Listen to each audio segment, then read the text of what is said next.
Shalom sahabat yang baik hati, salam sehat selalu bagi kita semuanya. Marilah kita bersatu di dalam doa. Allah Bapa dalam Yesus Kristus, terima kasih Tuhan untuk kasih-Mu bagi kami. Saat ini kami hendak merenungkan firman Tuhan, buka hati dan pikiran kami untuk dipenuhi oleh firman-Mu. Amin. Firman Tuhan bagi kita pada hari ini dari Kolose 2 ayat 7. Hendaklah kamu berakar di dalam Dia dan dibangun di atas Dia. Hendaklah kamu bertambah teguh dalam iman yang telah diajarkan kepadamu, dan hendaklah hatimu melimpah dengan syukur. Gabe marurat jala pinauliuli mahamu di bagasan ibana, Togu marhapor seaon, hobbartu na niajarhon tuhamuna, lumobi ma hamu marroha mauliate. Berakar, dibangun, dan bertambah teguh dalam Yesus. Sebuah tanaman akan menghasilkan buah yang baik jika kebutuhannya tercukupi melalui akar. Akar tanaman selalu mencari sumber makanan yang dapat dialirkan kepada batang hingga ke daun. Akar akan menjadi dasar yang kokoh bagi sebuah pohon. Jika pohon memiliki akar yang kuat, maka akan kuat juga dalam menghadapi terpaan angin atau apapun yang dapat membuat dia tumbang. Kecuali misalnya pohonnya ditebang, atau penyakit lain yang menggerogoti dari daun atau batang. Namun akar memiliki peran yang sangat penting dalam pertumbuhan suatu tanaman.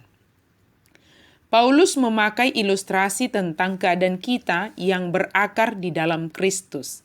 Sama seperti tanaman mengambil makanan dari tanah melalui akarnya. Begitu juga kita mengambil kekuatan kita yang memberi hidup dari Kristus.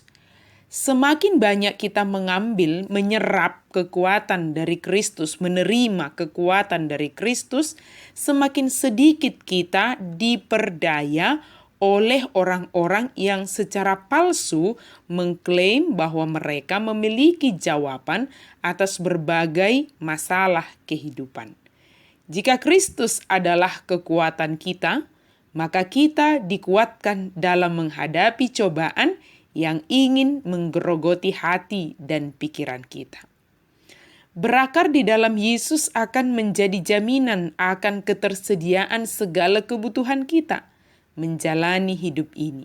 Sebab Yesus paling mengetahui apa yang menjadi kebutuhan kita untuk bertumbuh sebagaimana yang diinginkan oleh-Nya.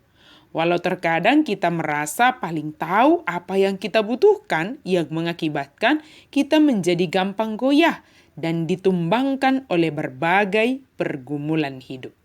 Selanjutnya adalah dibangun di atas Dia.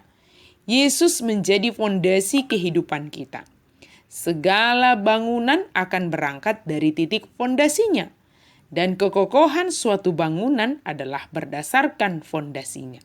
Sehebat apapun bahan bangunan, jika fondasinya tidak baik, maka tidak akan berguna. Nilai suatu bangunan akan diperlihatkan oleh fondasinya.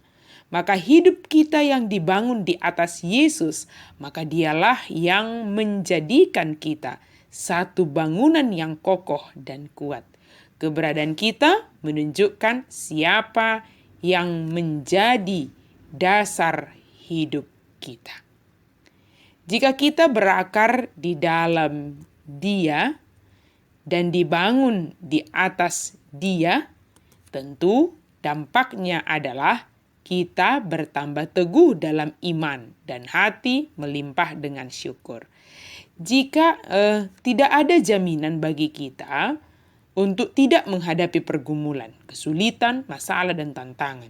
Tetapi ketika kita berakar di dalam Dia, dibangun di atas Dia, akan menghasilkan karakter kita yang semakin teguh dalam iman, semakin dewasa dalam iman, dan juga hati kita akan dilimpahi dengan rasa syukur yang membuat kita menjadi pribadi yang berbahagia walau berbagai kesulitan, tantangan sedang kita hadapi saat ini.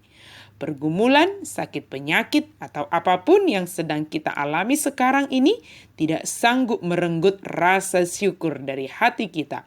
Justru semakin meneguhkan dan mendewasakan iman kita kepada Yesus Kristus.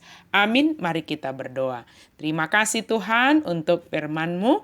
Biarlah kami senantiasa berakar, bertumbuh, dibangun, dan bertambah teguh di dalam Yesus Kristus. Apapun yang kami hadapi, semuanya itu mendewasakan kami, membuat kami semakin tangguh, bertahan di dalam menjalani kehidupan ini.